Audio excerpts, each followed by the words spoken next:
বলতেছেন একটু শুনে যান। আলী হাসান ওসামা কি খারেজি? তার লেখা বই পড়া যাবে কি? না। টাটা পড়ি গেছে। সবচেয়ে নিরাপদ তার বই না পড়া। আল্লাহ ভাইকে না। খারিজিদের আকীদা অনেক ভালো, আকীদায় তারা ভালো, জিহাদের ক্ষেত্র থেকে ভ্রষ্ট, কিন্তু যেই ব্যক্তির নাম বললেন এর আকীদাও শেষ। হাদিস শরীফ এটা নিষেধ আছে। তার মানে হানাফিদের আকীদা ঠিক নয়। এর কয়েকটা বই আমি পড়েছি, নিজে পড়েছি। বইয়ের মধ্যে এত মারাত্মক কুফরি আকীদা আছে, এত মারাত্মক বিষ মিশানো আছে, এমনকি তার বিভিন্ন বক্তব্যের মধ্যে মারাত্মক মারাত্মক বিষ মিশানো আছে। আল্লাহ ভাইকে না।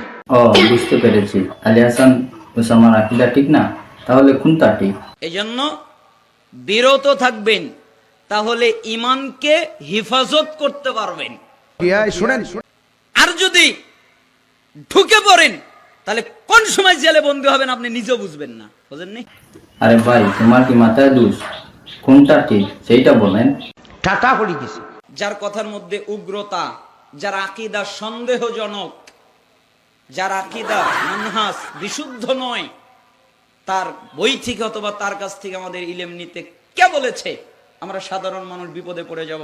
কে বলেছে হানাফিদের কাছ থেকে জ্ঞান নিতে সাধারণ মানুষ বিপদে পড়ে যাবে? অনেক বড় বড় আলেম আছেন, ডক্টর আবু বকর মোহাম্মদ জাকারিয়া হাফিজাহুল্লাহ, ডক্টর মনজুর ইলাহি হাফিজাহুল্লাহ, আরো অনেক বড় বড় আলেম আছেন, আব্দুর রাজ্জাক বিন ইউসুফ হাফিজাহুল্লাহ, ডক্টর মুজফফর বিন মহসিন হাফিজাহুল্লাহ, আরো কত বড় বড় আলেম আছেন।